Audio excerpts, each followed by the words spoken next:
स्वागत आहे तुमचं यश आराध्य युट्यूब चॅनलमध्ये. आजच्या थंबनेलवरून लक्षात आलंच असेल, TFWS ही स्कीम कशी मिळवायची, याचे काय एलिजिबिलिटी क्रायटेरिया आहे आणि याला मेन अप्लाय कसं करायचं किंवा फॉर्म फिलिंग मध्ये याचं कसं म्हणजे तुम्हाला हे फिल करायचे, तर याचे मी एक्सप्लेनेशन आज तुम्हाला देणार आहे. या व्हिडिओच्या एंड पर्यंत तुमचे हे सगळे डाऊट्स क्लिअर होतील. मग तुम्ही म्हणाल दादा ऑलरेडी एक TFWS वर व्हिडिओ आहे, मग हा डबल काय आहे? TFWS वर व्हिडिओ आहे, पण त्याला अप्लाय कसं किंवा प्रॅक्टिस किंवा ऍक्च्युअली त्याला कसं फॉर्म मध्ये भरायचं हे मी तुम्हाला आज एक्सप्लेन करणार आहे. मग लक्षात घ्या, आता हे जे एक्सप्लेनेशन आहे गेल्या वर्षीच होतं. गेल्या वर्षी हे असं होतं. आता काही नवीन अपडेट्स येतील आपल्याला 5 तारखेला 6 तारखेला त्यांचं सर्क्युलर येईल की काही नवीन अपडेट्स आहेत का किंवा काही कोड्स वगैरे चेंज झालेत का, त्यानुसार आपल्याला कळेल की काही चेंजेस असतील तर मी युट्यूबवर कळवेन. पण गेल्या वेळेसची प्रोसिजर तरी तुम्हाला माहित असली पाहिजे. मोस्ट ऑफ दी थिंग्स तर सेमच असतात. व्हिडिओ चालू करण्याच्या आधी एक अनाउन्समेंट आहे. आज रात्री 8 वाजता मी लाईव्ह येतोय तुमच्यासाठी, तुमचे सगळे डाऊट्स क्लिअर करण्यासाठी. जे काही तुमचे डाऊट्स असतील, जे तुम्ही रोज कमेंट सेक्शन मध्ये मला विचारत असता, ते मी लाईव्ह मध्ये सॉल्व्ह करणार आहे. आणि मोस्ट ऑफ दी मुलांचे म्हणजे एक 50 डाऊट तर सेमच आहेत सगळ्यांचे, तेच कॉल रिसिव्ह करतोय मी काल 8 वाजल्यापासून कंटिन्यू कॉल रिसिव्ह करत होतो. ते 1 वाजेपर्यंत कॉल रिसिव्ह करत होतो मी. ठीक आहे, थोडं पर्सनल काउन्सिलिंग मध्ये लोड वाढला आहे आणि थोडं आता कॉलेजचे एक्झाम्स वगैरे सुद्धा येत आहेत, त्याच्यामुळे थोडंसं इकडे लोड वाढलाय. त्यामुळे मी ट्राय करतो की सकाळी 8 ते 1 तुमचे कॉल्स उचलायचा. मी कॉल उचलत होतो तेव्हा मला सेम क्वेश्चन समजला की TFWS बद्दल थोडंसं प्रॉब्लेम मुलांना आहे आणि बरेचसे सेम डाऊट्स आहेत. मग ते डाऊट्स आपण आज लाईव्ह सेशन मध्ये कव्हर करूया. मग भेटा तुम्ही रात्री 8 वाजता, आपण नक्की भेटूया.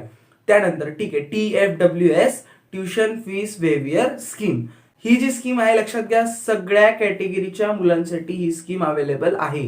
ह्या स्कीमचा फायदा काय आहे की तुम्हाला ट्युशन फीस मध्ये 100% वेव्हियर मिळतं. वेव्हियर म्हणजे थोडक्यात कन्सेशन मिळतं. सपोज एखाद्या कॉलेजची फीस 1 लाख रुपीज आहे, 80,000 त्याची ट्युशन फीस आहे, 20,000 ही त्याची डेव्हलपमेंट फीस आहे. तर 80,000 फीस मध्ये तुम्हाला कन्सेशन मिळणार आहे, फक्त 20,000 फीस तुम्हाला भरावी लागणार आहे. ठीक आहे, मग हे कळालं तुमचा नेमका फायदा काय आहे. म्हणजे तुम्ही इंजिनिअरिंग, पूर्ण इंजिनिअरिंग, आता 20,000 फीस जरी म्हणलं तरी 80,000 मध्ये 4 वर्ष तुमची इंजिनिअरिंगची होत आहेत. मग हे खूप मोठा आपल्या सगळ्याच मुलांसाठी असते, असं नाही एक याच पर्टिक्युलर कॅटेगरीसाठी आहे, सगळ्या कॅटेगरीच्या मुलांसाठी आहे. आणि याचा नक्की फायदा तुम्हाला होईल. आणि नक्कीच पॅरेंट्सला यात, म्हणजे तुम्ही जर TFWS मधून लागलाल तर तुमच्या पॅरेंट्सचे खूप पैसे तुम्ही वाचवू शकणार आहात. ठीक आहे, पण ट्राय करायचं आहे आपल्याला. जेव्हा काउन्सिलिंग प्रोसेस आहे तर तुम्ही पण तुमच्या जेथून तुम्ही फॉर्म भरताय त्यांना नक्की सांगा की मला TFWS मधून अप्लाय करायचा आहे. TFWS ची एलिजिबिलिटी क्रायटेरिया आहे. TFWS चा एलिजिबिलिटी क्रायटेरिया असा आहे की 8 लाख रुपीज पेक्षा इन्कम कमी पाहिजे. 8 लाखापेक्षा वार्षिक उत्पन्न, जे तुमच्या फॅमिलीचं तुम्ही उत्पन्नाचा दाखला काढलाच असेल तर तो 8 लाखापेक्षा कमीचा पाहिजे. मग तो तुम्हाला ते एलिजिबिलिटी आहे. बाकी काही वेगळा डॉक्युमेंट लागतो का त्याला? नाही, त्याला काहीच वेगळा डॉक्युमेंट लागत नाही. फक्त आता तुम्हाला जेव्हा तुम्ही फॉर्म फिल करणार आहात किंवा रजिस्ट्रेशन करताना तर तिथे क्वेश्चन सरळ सरळ मेन्शन असेल, do you need tuition fees waiver scheme, yes or no. फक्त एवढा प्रश्न असेल सुरुवातीला. तुम्हाला तिथे येस वर क्लिक करायचं, मे बी येस असेल, चेकबॉक्स असेल, असं काहीतरी तिथे मेन्शन केलेलं असेल. तुम्ही न विसरता, ही तुमची होल अँड सोल जिम्मेदारी आहे की तुम्ही ते येस करणं, तरच तुम्हाला पुढे त्याचा फायदा मिळणार आहे. आणि त्याच्यासाठी कंडिशन तर सांगितली की 8 लाख पेक्षा इन्कम कमी पाहिजे तुमच्या पॅरेंट्सचं. ठीक आहे, आता मग याला अप्लाय कसं करायचंय? फर्स्ट ऑफ ऑल तुम्ही जेव्हा हे फॉर्म भराल, मेरिट लिस्ट येईल, मग फर्स्ट राऊंड होईल तुमचं. म्हणजे फर्स्ट राऊंड साठी तुम्ही फॉर्म फिल कराल, प्रेफरन्स लिस्ट द्याल. मग प्रेफरन्स लिस्ट मध्ये मी आता सरळ उदाहरण घेतोय. फर्स्ट असेल COEP, दुसरा असेल VJTI, तिसरा आहे सरदार वल्लभभाई पटेल. हे सगळ्यांचे सेम असणार आहेत. मग आता मी 99 पर्सेंटाईल, आता हेच लक्षात येईल तुमच्या पटकन, 99 पर्सेंटाईलचा मुलगा आहे, त्याच्यासाठी आपण हे समजा बोलतोय. 99 पर्सेंटाईलच्या मुलासाठी त्याला COEP, VJTI, सरदार वल्लभभाई पटेल या 3 मधलं कोणतं तरी कॉलेज एक त्याला लागणारच आहे. मग ठीक आहे, आता समजा तो COEP ला जातोय तर त्याला 60,000 सपोज फीस लागते. मग तोच जर ट्युशन फीस नाही गेला तर त्याला 10-15 हजारच होऊन जाईल. मग हा त्याच्यासाठी फॉर्म भरताना त्याला काय करावं लागेल?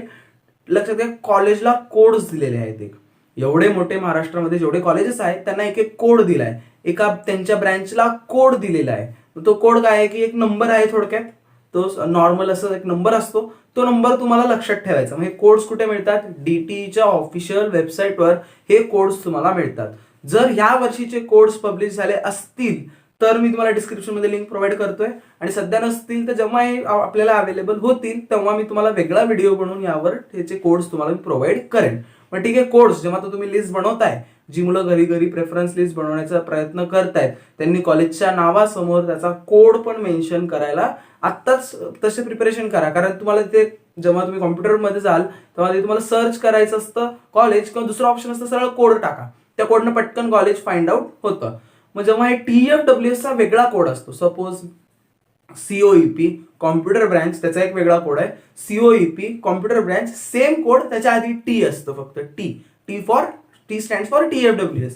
मग तुम्ही काय करणार, फर्स्ट तुमचा जो प्रेफरन्स असेल COEP TFWS, त्याच्या खाली असेल COEP नॉर्मल, म्हणजे माझ्या कॅटेगरीनुसार. मग ओपन असेल, SCBC असेल, म्हणजे OBC असतील, SC ST, जे काय तुम्ही असाल तुमची जी काय कॅटेगरी आहे त्याचा. मग पहिले काय TFWS, त्याच्यानंतर COEP चा नॉर्मल आपल्या कॅटेगरीनुसार. पुन्हा समजा VJTI चा सुद्धा TFWS किंवा VJTIचा नॉर्मल कॅटेगरीनुसार. हे असं तुम्ही रेंजनं लावू शकता. मग याच्यात 2-3 प्रकार येतात. एक तर अल्टरनेट लावा, किंवा बरेच जण काय करतील, पहिले जे टॉप 5 कॉलेज आहेत पहिले डायरेक्ट त्यांचे TFWS चे कोड घेतील. म्हणजे TFWS COEP, TFWS म्हणजे specific branch, TFWS CS COEP, TFWS VJTI CS, हे TFWS CS सरदार वल्लभभाई पटेल. ह्या 3 मध्ये कॉम्प्युटर चेक करेल पहिले लागतंय का.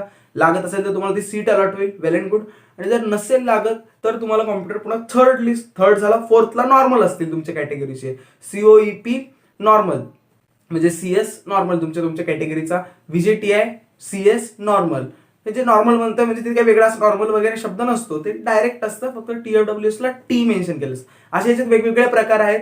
मग तुम्हाला फॉर्म फिलिंगवर मी वेगळा व्हिडिओ बनवणार आहे की तुम्हाला कसं करायचं आहे, फॉर्म फिल कसा करायचा आहे. मे बी 2 दिवसात तुम्हाला तो व्हिडिओ मिळेल. पण आता लक्षात घ्या, फॉर्म फिलिंग करताना TFWS साठी वेगळा कोड असतो, तो कोड तुम्हाला फाइंड आउट करायचा आहे. तुम्हाला जुन्या वेबसाईटवर मिळेल, जर पॉसिबल झालं तर पुन्हा म्हणतोय डिस्क्रिप्शन मध्ये लिंक प्रोव्हाइड करेन. जुने कोड्स लक्षात घ्या कधी कधी चेंज होतात, सो त्याच्यावरच रिले राहू नका. मे बी यावेळेस काही अपडेटेड PDF आली तर आपण त्याच्यासाठी वेट करूया. पण तुम्हाला माहिती असलं पाहिजे की TFWS सुद्धा ऑप्शन एक खूप बेटर ऑप्शन आहे. जी मुलं गावाकडची आहेत त्यांच्यासाठी ठीक आहे, थोडंसं TFWS कट ऑफ हाय असतात, 1-2% न, पण तुम्हाला एक चांगलं कॉलेज मिळत असेल TFWS ने, किंवा ऍव्हरेज जरी कॉलेज मिळत असेल तरी जी गावाकडची मुलं आहेत किंवा जी अफोर्ड नाही करू शकत फीस, त्यांच्यासाठी हे बेस्ट ऑप्शन आहे. कारण तुमची फीस खूप प्रमाणात वाचते. म्हणजे जर तुमची 100% फीस तुम्ही 10% फीस भरता, अप्रॉक्सिमेट 40% मध्ये तुमची अख्खी इंजिनिअरिंग होती. एका वर्षाच्या फीस मध्ये 4 वर्षाची इंजिनिअरिंग कम्प्लीट होतीये, आणि हे वर्धच असणार आहे. ठीक आहे, एक मुलगा आहे 4 लाख रुपये घालून इंजिनिअरिंग करतोय मेकॅनिकल, आणि एक मुलगा आहे 40,000 त्याने इंजिनिअरिंग केली, मग नक्कीच तोच वर्ध आहे. ठीक आहे, मग लक्षात आलं TFWS काय आहे. तर लक्षात घ्या, तुमच्या लक्षात आलं तर TFWS मध्ये 100% ट्युशन फीस वेव्हिअर किंवा ट्युशन फीस माफ होते. पण ओपन आणि OBC कॅटेगरी किंवा ज्यांना म्हणजे 50% होते किंवा काहीच होत नाही त्यांच्यासाठी हे फायदेशीर आहे. मग आपले जे SC ST कॅटेगरीचे मित्र आहात तर तुम्हाला ऑलरेडीच 100% ट्युशन फीस वेव्हिअर स्कीम मध्ये मिळतं. ठीक आहे, म्हणजे तुम्हाला ऑलरेडी, जर आपण आता SC कॅटेगरीचा माझा मित्र आहे त्याने ऍडमिशन घेतलं तर त्याला ऑलरेडी म्हणजे 100% ट्युशन फीस आहे. मग त्याला TFWS ची गरज पडणार नाहीये. मग ठीक आहे, अप्लाय करणं नाही करणं हे तुमच्या हातातली गोष्ट आहे, पण TFWS चे कट ऑफ हाय असतात. त्या TFWS ला अप्लाय करायच्या नादात मे बी तुम्ही एखादं चांगलं कॉलेज सुद्धा मिस करू शकता. तर यावर पण जे माझे SC ST कॅटेगरीचे मित्र आहेत त्यांनी एकदा नीट विचार करा. ठीक आहे, ऑलरेडी तुम्हाला स्कीम तर ऑलरेडी म्हणजे जे पैसे वाचणार आहेत ते असेही वाचतायत, तुम्ही ट्युशन फीस वेव्हिअर स्कीम जरी नाही अप्लाय केली तरी. पण जे ओपन कॅटेगरी आणि जे OBC कॅटेगरी किंवा ज्यांना 50% ट्युशन फीसच वेव होते त्यांना मात्र हे बेस्ट ऑप्शन आहे पैसे वाचवण्यासाठी. मग हे तुम्ही नीट लक्षात घ्या. अप्लाय करायचं नाही करायचं हे सगळं तुमच्या हातातली गोष्ट आहे, पण इन्फॉर्मेशन देणं हे माझं काम आहे. ओके, मग भेटूया आता आज संध्याकाळी किंवा आज रात्री म्हणूया 8 वाजता मी लाईव्ह येणार आहे. तुम्ही तुमचे डाऊट्स वगैरे रेडी ठेवा. आणि नक्की आता समजा माझं काही चुकलं वगैरे तर त्याच्यासाठी पण माफ करा, कारण YouTube हे माझ्यासाठी नवीन आहे. मी तुम्हाला माहिती आहे या करिअरमध्ये किंवा या फील्डमध्ये फार 1 महिना झाला येऊन, आणि कधी युट्यूबला लाईव्ह जाणं मी अशी कोणाची लाईव्ह स्ट्रीम बघत नाही. फार कधी तर कालच मी आपलं एक YouTube चॅनल आहे PSD1 त्याने यूट्यूब म्हणजे तो आधी काउन्सिलिंग करायचा 1 वर्ष आधी, पण त्याने आता गेमिंग सुरू केली आहे. त्याचंच खूप दिवसांनी मी लाईव्ह स्ट्रीम बघितली आहे. मग असंच आपलं पण आहे की तुमचे जे काय डाऊट्स आहेत ते सगळे सॉल्व्ह करूया.